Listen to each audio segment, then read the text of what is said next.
Durante estas últimas semanas hemos estado en una serie que hemos llamado Estoy abrumado. Yo creo que estar abrumado es una de las frases que más puede describir quizás los últimos 12 meses o los últimos meses por distintas razones. Nos encontramos abrumados por enfermedad, por la pandemia, transiciones de trabajo, situaciones familiares, situaciones de matrimoniales, situaciones de cambio y de transición. Muchas veces la incertidumbre nos ha llevado a un punto donde en estas últimas semanas compartí con ustedes estudios recientes que hablan acerca de cómo este país está en una crisis de salud mental. Y lo que hicimos fue hablar acerca de cómo a través de imitar la vida de Jesús, cómo identificar sus prioridades y su estilo de vida puede llevarnos no solamente a reducir nuestros niveles de ansiedad y de estrés, sino que nos llevan a la verdadera fuente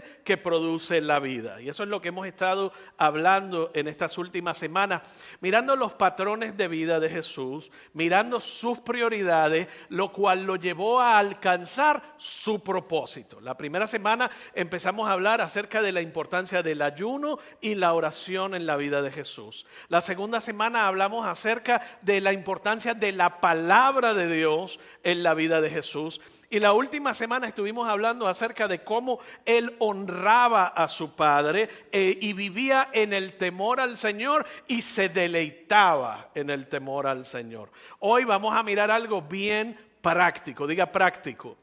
Vamos a aterrizar en algo hoy bien práctico y vamos a hablar acerca de cómo Jesús manejaba el tiempo. Y se nos olvida que además de la Biblia ser un documento teológico, los evangelios sobre todo son documentos biográficos.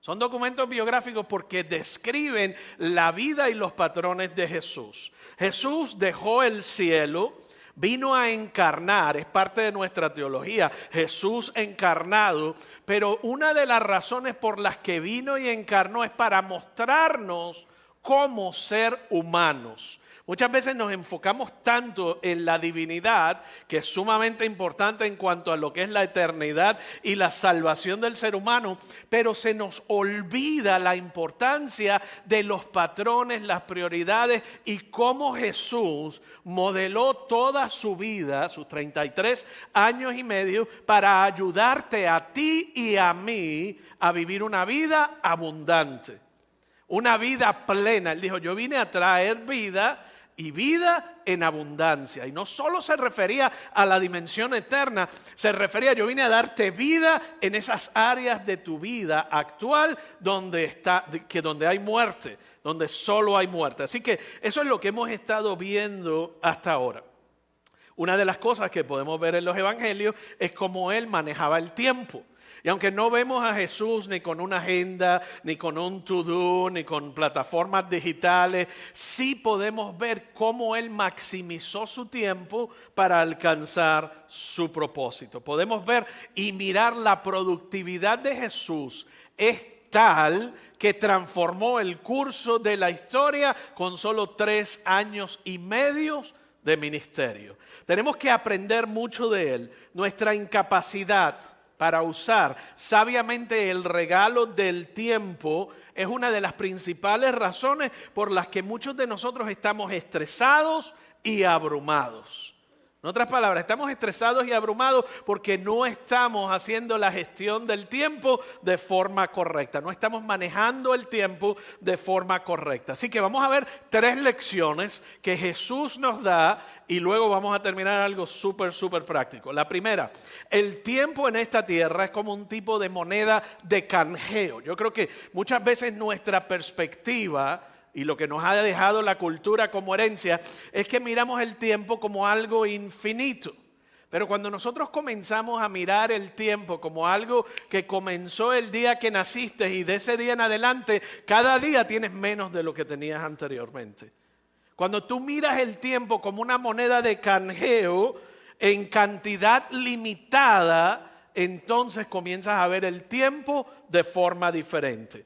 A veces hay que pensar en el tiempo como una cuenta de banco donde tenías ahorrado, donde habían puesto a tu nombre una cantidad de horas, minutos, semanas y años.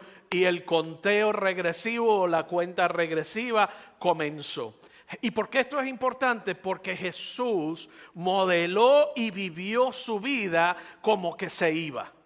Jesús vivió y modeló su vida con el fin en mente. ¿Usted está conmigo hasta aquí? Él sabía para lo que vino, sabiendo para lo que vino, tomaba las decisiones de qué iba a hacer y qué no iba a hacer. A qué cosas le iba a decir que sí y a qué cosas le iba a decir que no. En San Mateo, el capítulo 20, versos 17 al 19, mira lo que él dice.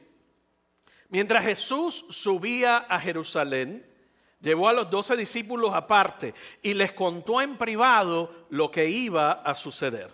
Escuchen, les dijo: subimos a Jerusalén, donde el Hijo del Hombre será traicionado y entregado a los principales sacerdotes y a los maestros de la ley religiosa. Lo condenarán a muerte, luego lo entregarán a los romanos para que se burlen de él, lo azoten con un látigo y lo crucifiquen. Pero al tercer día se levantará de los muertos. Y Jesús está haciendo referencia a sí mismo, pero se llama a sí mismo el Hijo del Hombre, porque como Hijo de Dios, ninguna de esas cosas, si Él no las autorizaba, podían ocurrir. Él dice entonces al Hijo del Hombre. Él estaba muy consciente de que le quedaba poco tiempo, de que su tiempo era limitado, y Él estaba consciente de la brevedad de la vida. Él estaba consciente de la brevedad de la vida. Muchas veces pensamos en la brevedad de la vida simplemente cuando vamos a un funeral. Y pensamos y decimos, qué pronto se nos fue. Y reflexionamos en la muerte y reflexionamos en la vida. Pero Jesús no perdía de perspectiva su final, su último día. Él hizo varias cosas. Primero que nada, para Jesús, Él hizo que cada momento contara. Él hizo que cada momento importara. Él hizo que cada conversación importara como si esa fuese la última conversación que iban a tener. Cada enseñanza la enseñó como si fuese su última enseñanza. Él no perdió el tiempo porque él sabía que no había suficiente tiempo para desperdiciarlo. Trató el tiempo como si fuera una moneda con un suministro limitado. Él amó completamente, él vivió apasionadamente y partió y se marchó con valentía. La sabiduría que Dios nos da en las Escrituras nos dice que nosotros aprendamos a hacer lo mismo. Si tuviésemos conciencia de que el tiempo es algo que es como un activo decreciente en nuestras vidas, ¿cómo eso cambiaría nuestro diario vivir? Necesitamos unirnos a la oración del salmista en el Salmo 39, en el verso 4, donde él dijo: Señor, recuérdame lo breve que será mi tiempo sobre esta tierra. Recuérdame que mis días están contados y cuán fugaz es mi vida. La vida que me has dado no es más larga que el ancho de mi mano. Toda mi vida apenas es un instante para ti. Cuando mucho, cada uno de nosotros es apenas un suspiro. Eso fue lo que dijo Dios a través del salmista en el Salmo 39. El apóstol Pablo le escribe a la iglesia en Éfeso y le dijo lo siguiente: mirad pues con diligencia cómo andéis, no como imprudentes, sino como sabios. En otras palabras, no andes adormecido por la vida como si fuese algo que no importara. Y en el verso 16 les alienta y les dice: aprovechando bien el tiempo, porque los días son malos. Aprovechando bien el tiempo. Y ese es el título de la plática de hoy, si le fuera a poner un título: aprovecha tu tiempo. Aprovecha tu tiempo. ¿Qué significa aprovechar? Significa sacarle el máximo valor. Y eso es lo que estamos tratando de aprender y de ver hoy. Estamos mirando la vida de Jesús para aprender a maximizar el tiempo y por ende nuestra vida. El tiempo es un regalo de Dios y ninguno de nosotros sabe cuánto tiempo tiene.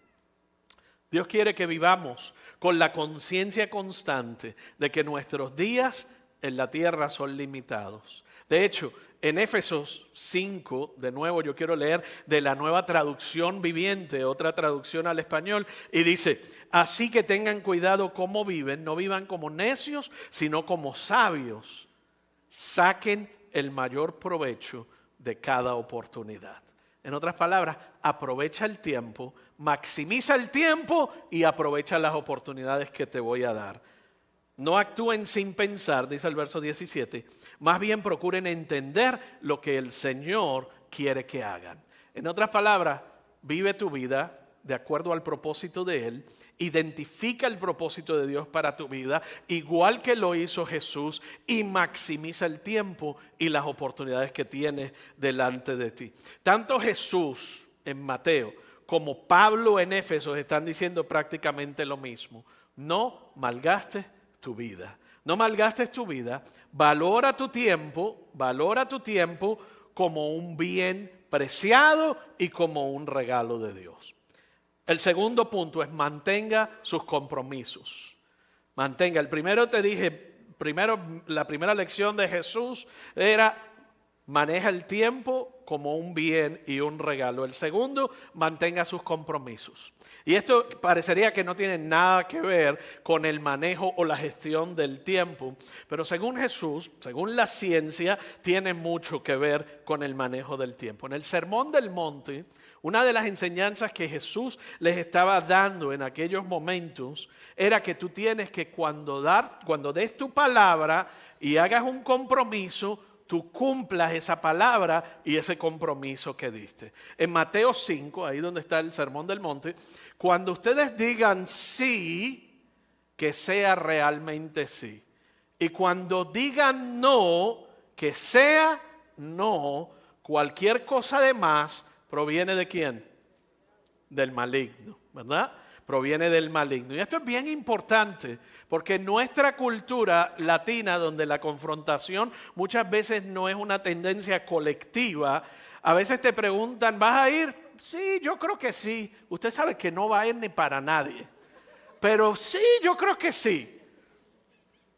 ¿Vas a estar allí? Sí. ¿Y lo vas a hacer? Sí. Sí. Ya usted sabe que no va a hacer nada. Mateo 5 nos dice que tu sí sea sí y que tu no sea no, porque después estás pensando en eso. Y mira, en otras palabras, que tu palabra sea tu sello, y si te comprometes con tu palabra, cúmplelo. ¿Están conmigo hasta aquí? David Allen, el autor, escribió un libro que se llama Getting Things Done, logrando hacer las cosas. Y él habla en este libro acerca de los lazos abiertos. Lazos abiertos. Yo quiero compartir contigo lo que él dijo, una cita. Un lazo abierto es cualquier cosa personal o profesional. Escucha esto bien, porque te va a ayudar. Grande o pequeña, urgente o distante, que tiene algún nivel de compromiso interno para hacer en el futuro. Es un compromiso que has hecho o contigo mismo o con los demás. Por ejemplo, si estoy contigo en una llamada o en Zoom y estamos hablando acerca de un libro y el libro de David Allen, y yo te digo: te voy a enviar la conexión o el hiperlink para que lo tengas y puedas mirar la referencia. Ya ahí se abrió un lazo abierto quedó. Porque ahora, hasta que no te envíe el link, voy a tener eso en mi mente dando vueltas. En otras palabras, cada vez que usted hace un compromiso interno o externo, usted deja un lazo abierto. Y eso es algo que usted tiene.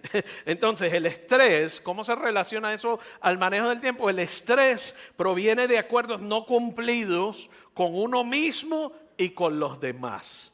Acuerdos no cumplidos con uno mismo o con los demás, con tus compañeros de trabajo, con tus empleados, con tu pareja, con una meta autoimpuesta de algo que dijiste que querías alcanzar.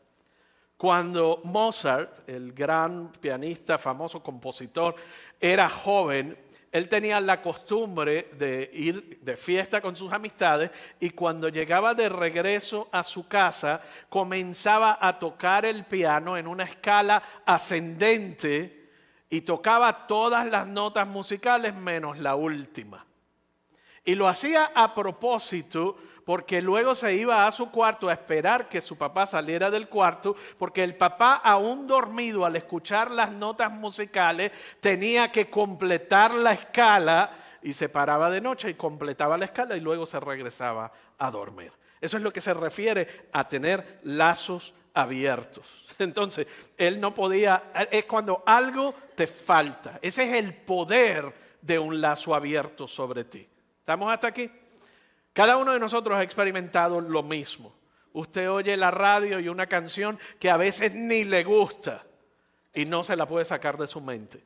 ¿Le ha ocurrido? Y llega la noche y usted sigue con la canción y sigue con la canción. Sobre todo si cambió la emisora o salió de su listado de música o de su playlist antes de tiempo, el final de la canción lo quedó abierto y ahora tienes un lazo abierto y sigue repitiendo la canción. Los científicos llaman a esto el efecto de Zeigarnik. El efecto de Zeigarnik, si quieres estudiarlo más a fondo, es donde la tarea incompleta, o en este caso las canciones sin terminar, tienden a aparecer en nuestra mente una y otra vez. Eso es lo que llaman un lazo abierto en tu cerebro.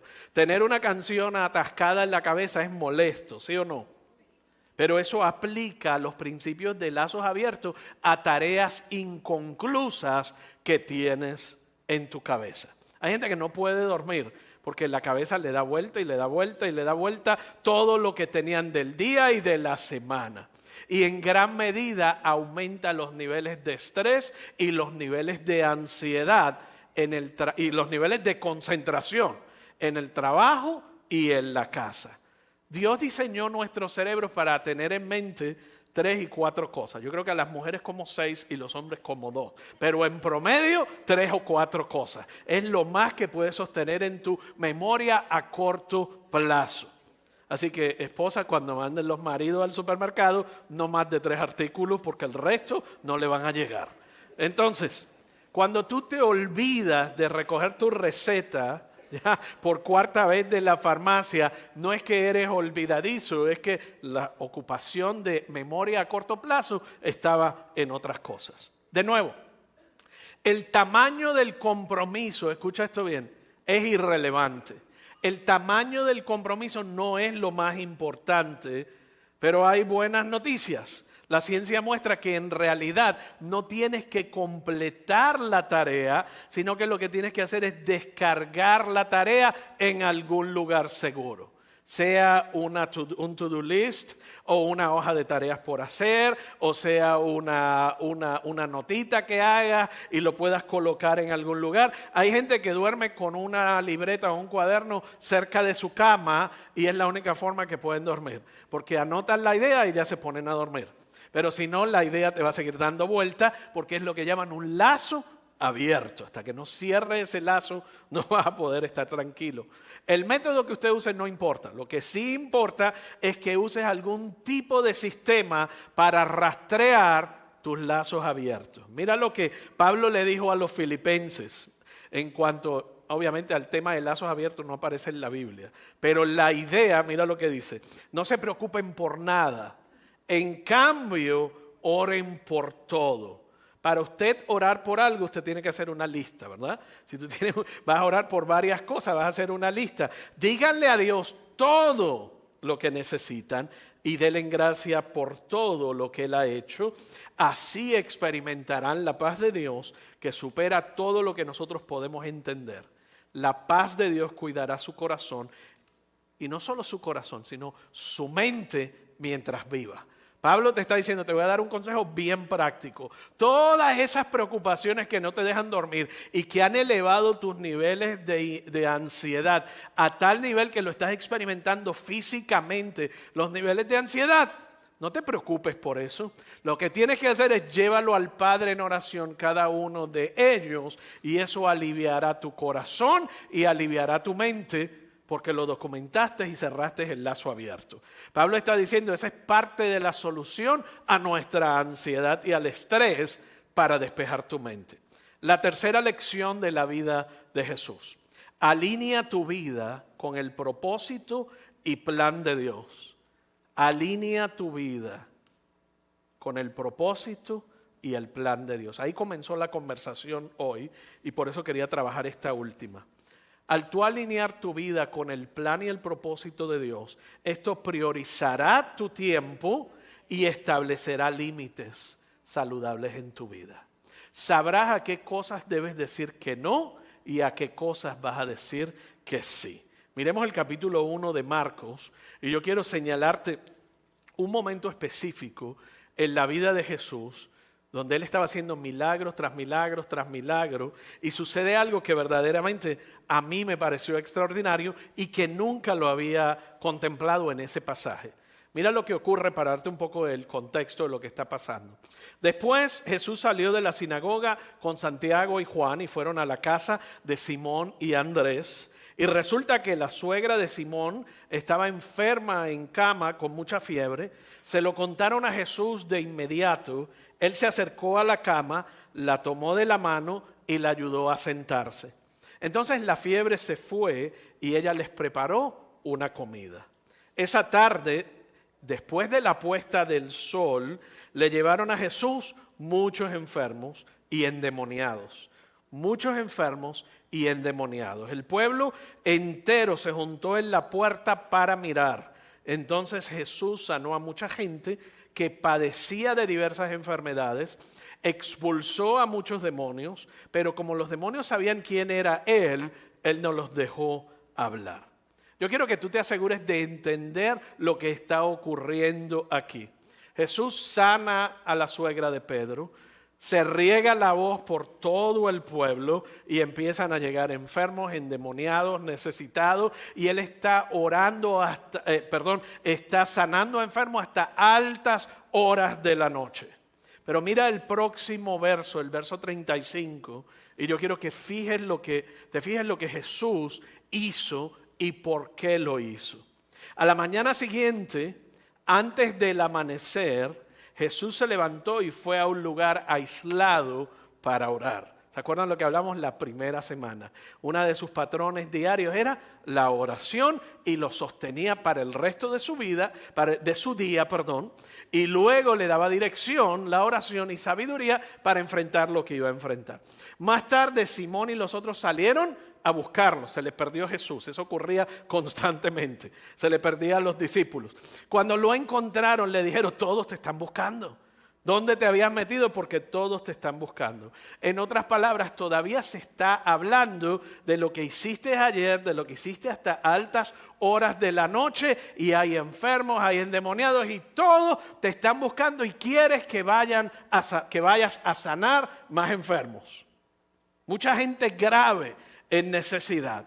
Entonces, ¿qué hace Jesús? Este punto es bien importante. Jesús respondió, vámonos de aquí a otras aldeas cercanas donde también pueda predicar, para esto he venido. ¿Está conmigo hasta aquí? Yo me imagino que al otro día hablarían de Pastor Jesús hasta que se cansaron. Tiene favoritos, oró por los que son amigos de él el primer día, no oró por el fulano que no tiene o tiene. Habría gente desencantada, despechada, desanimada, hablando de él, porque ¿qué hizo él? No corrió detrás de la necesidad ni detrás de la multitud. Jesús representa dos cosas bien importantes. Él sabía a qué había venido. Él tenía claro su propósito y no dejó que las multitudes impulsaran lo que él iba a hacer. No dejó que el ego, porque imagínese usted orando toda la noche por enfermos, los demonios saliendo, la gente, ¿qué usted va a hacer al otro día? No, pues voy para allá porque imagínate, Dios me usó y me llevó a sanar enfermos y hasta que no llegue CNN, Univisión y Telemundo, no nos vamos de aquí, porque Él me usó. Me usó, ahora soy profeta y ahora tengo el milagro de sanación, el don, pero no fue lo que él hizo. ¿Qué él dijo? No dijo tampoco, vámonos a la próxima aldea para seguir ganando popularidad y seguir haciendo más. Él dijo, no voy de regreso con ustedes a lo que estábamos haciendo. Vámonos a la próxima aldea porque a mí lo que el Padre me envió fue a predicar el Evangelio. ¿Usted está conmigo hasta aquí?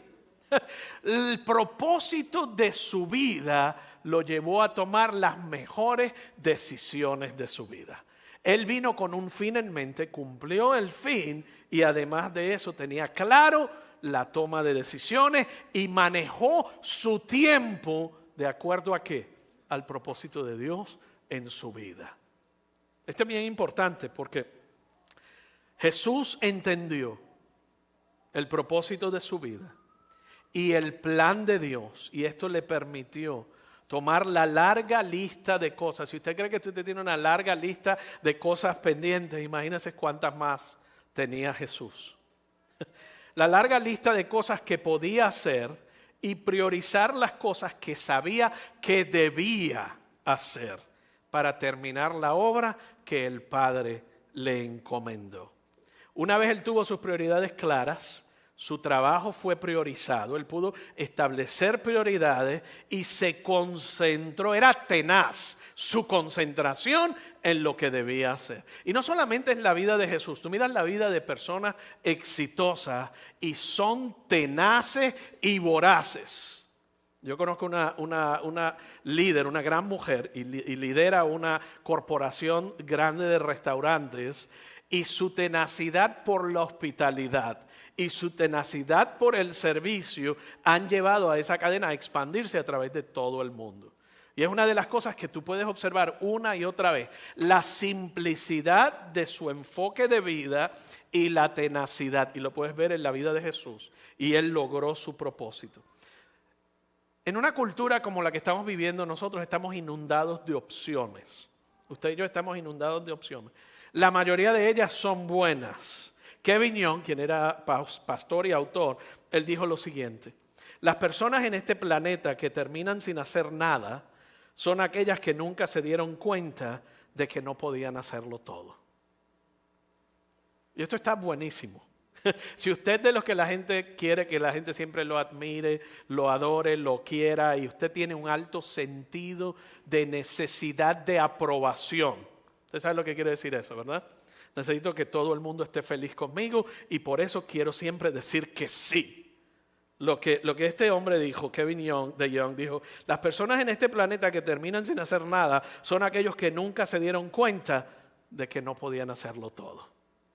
Tenemos que mirar a todo lo que decimos que sí, porque nunca hay un sí inocente. Cuando quiero decir que no hay un sí inocente es que por cada sí que tú das, está dando al menos uno o dos no. ¿Está conmigo hasta aquí? Si usted le dice que sí a su trabajo, sí, yo me quedo las horas que usted me necesite, no importa. Da buena impresión y el jefe, ¿quién no le gusta a alguien que le diga que me quedo las horas que usted quiera?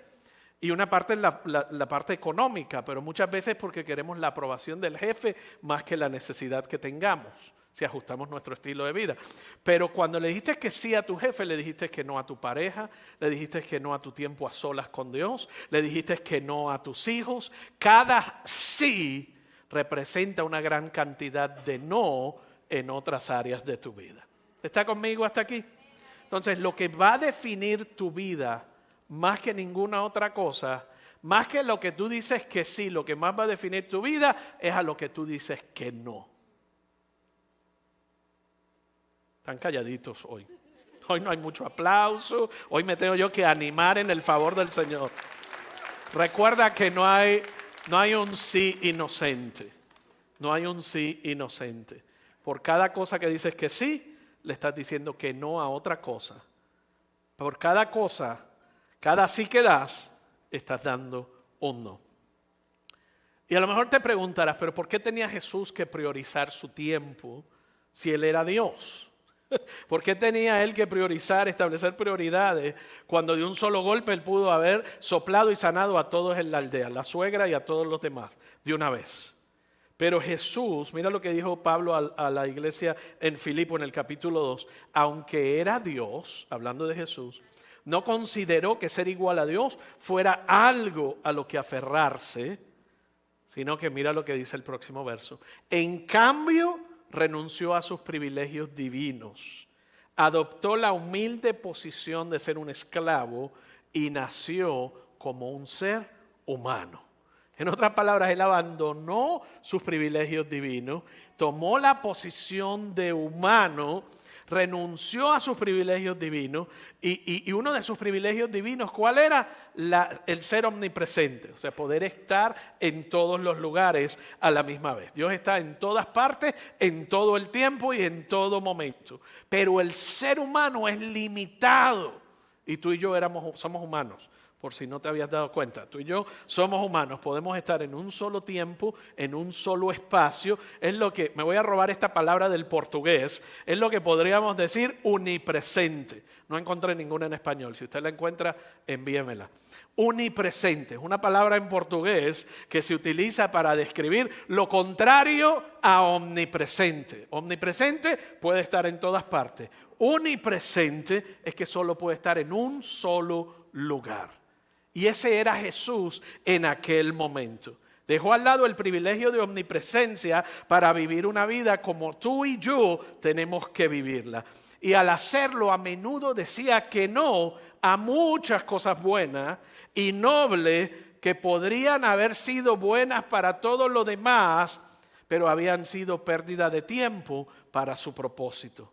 Él pudo haber sanado más personas, alimentar más personas. Él pudo haber liberado más personas del poder del enemigo. Pero Jesús sabía que si él permanecía enfocado en esas cosas, estaría descuidando la única cosa que le había ordenado el Padre que hiciera. Si él hubiese hecho todas las cosas buenas, pero fallara en lo principal, y esta es la pregunta que tú tienes que hacerte: ¿cuál es tu tarea principal? ¿Cuál es tu propósito principal? ¿Quiénes son las personas principales en tu vida? Y una cosa es lo que respondemos y otra cosa es lo que hacemos, ¿sí o no?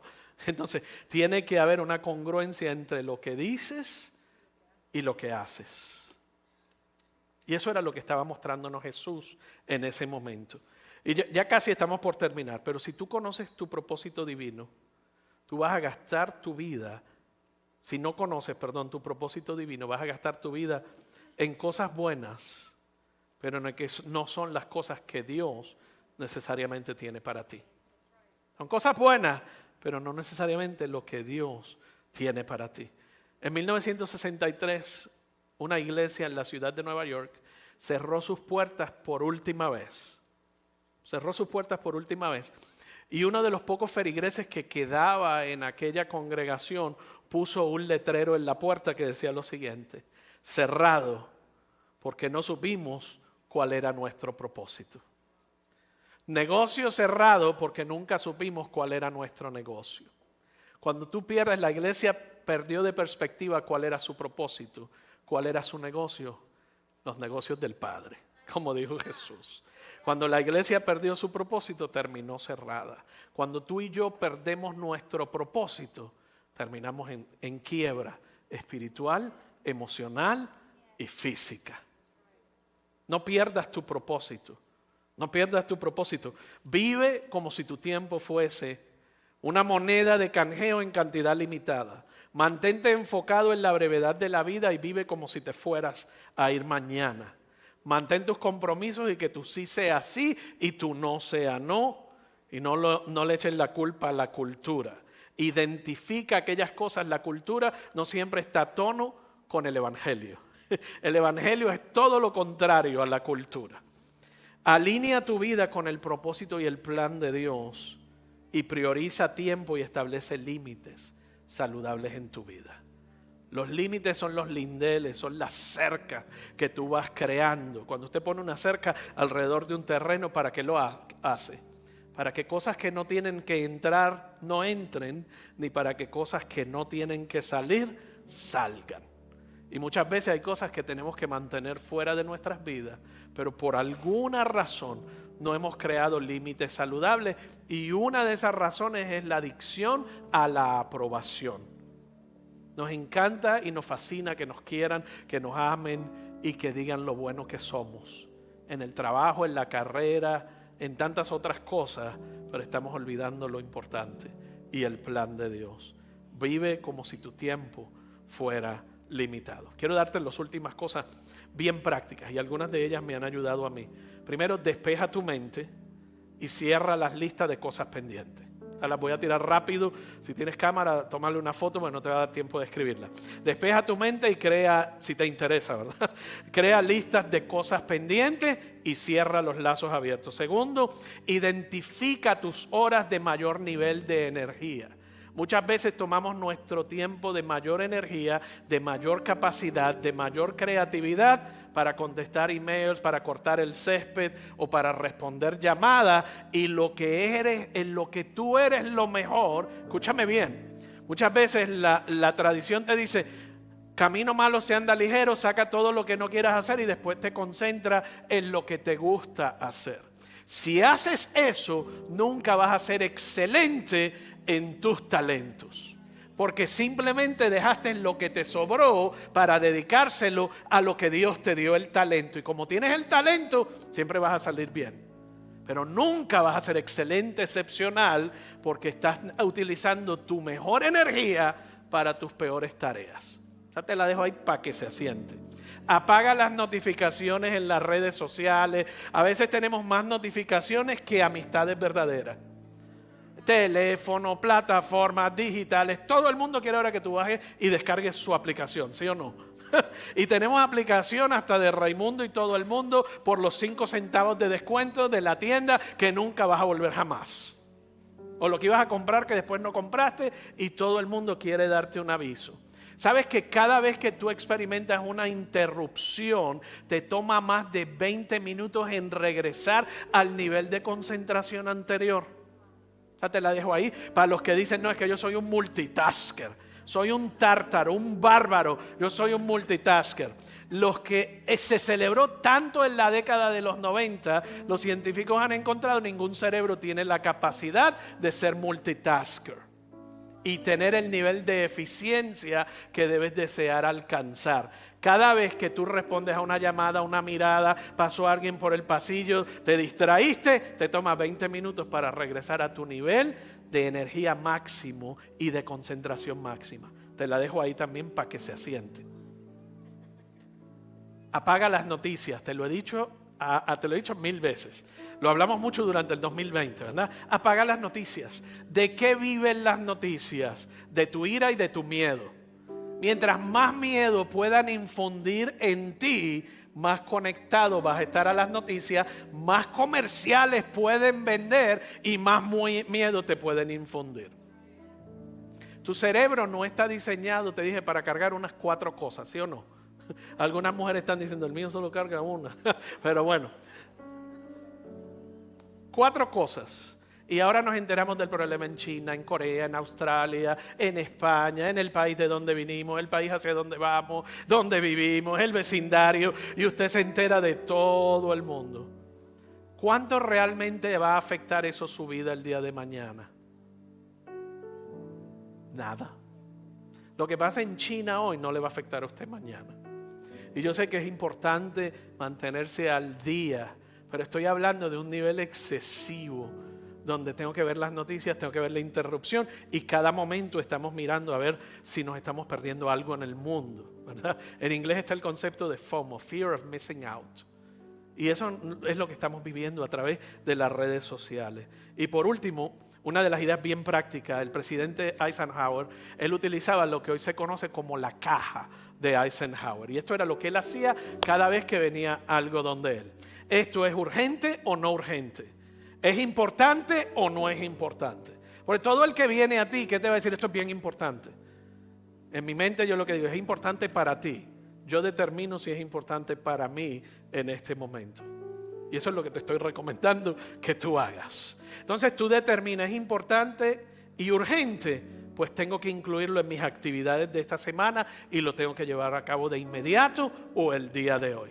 Es importante pero no urgente, entonces voy a planificar un poco más, lo voy a calendarizar, lo voy a poner en mi agenda y un poco más a largo plazo. Lo que no es importante pero es urgente, lo delegas. Quiere decir que alguien más lo puede hacer por ti. ¿A quién le puedo delegar esto? Y si ni es importante ni es urgente, olvídate de eso. Dale cierre al momento y dile, ni lo voy a hacer hoy, ni lo pienso hacer nunca. No puedo ayudarte con eso. Pero no le digas a alguien, pues déjame ver lo que voy a hacer, porque usted sabe, primero, que no va a hacer nada. Segundo, que va a dejar el lazo abierto. Y tercero, que le mintió a esa persona. Y cuarto, creó expectativas que nunca vas a cumplir. ¿Por qué? Porque no tengo la valentía de decirle, no te puedo ayudar con eso. De verdad me encantaría, pero ni tengo el tiempo ni tengo la capacidad de hacerlo. ¿Se van a enojar contigo? Claro que se van a enojar. Pero ¿qué importa si tú estás alcanzando el propósito de Dios para tu vida? Con Jesús se enojó mucha gente. Se enojaron a tal nivel que lo mataron. No lo recomiendo. Pero, como buen discípulo de Cristo, permite que gente se enoje contigo cuando tú estés metido en la palabra, en la oración, en el ayuno, en tu relación con Dios, siendo reverente delante de Él y diciéndole, Padre, revélame tu propósito cada día de mi vida, porque quiero vivir cada minuto y cada hora de acuerdo a tu plan. No de acuerdo a tus emociones, no de acuerdo al vaivén de las noticias, no de acuerdo a las redes sociales, no de acuerdo a la aprobación humana, sino que, Señor, yo quiero tener un impacto eterno. Y es solo a través de ti que yo puedo alcanzarlo. Ana Ávila escribió un libro, se llama Aprovecha tu tiempo. No conozco a Ana, es guatemalteca, pero escribió un libro excelente. Pastor Dani me lo recomendó. Y habla ella muy bien acerca de la gestión del tiempo, el aprovechamiento del tiempo. Pero ¿por qué me gustó el libro? Porque lo hace de una perspectiva del Evangelio. O sea, a veces manejo del tiempo no tiene nada que ver con el Evangelio, sino que te dice, redime tu tiempo. Dios vino a redimirlo todo e incluye redimir tu tiempo. Te redimió a ti. En otras palabras, está ayudando a que tú conectes lo más importante, lo que es el centro de tu vida, al manejo de tu tiempo. Lo hace de una forma simple pero profunda, y me encantaría que si tienes la oportunidad lo consigas, porque lo estuve hojeando, lo estuve mirando y me pareció excelente el contenido y una herramienta bien práctica. El gran jugador de béisbol, Billy Sunday, gran jugador de béisbol y predicador del principio del siglo XX, dijo, más hombres fracasan por falta de propósito que por falta de talento. Más hombres y mujeres fracasan por falta de propósito que por falta de talento. No te encuentres en ese bonche. No hay razón para encontrarte en ese grupo. Él te ama de manera tan profunda que transformó tu vida, salvó y transformó tu eternidad y te dejó un patrón de prioridades de la que tú y yo podemos aprender.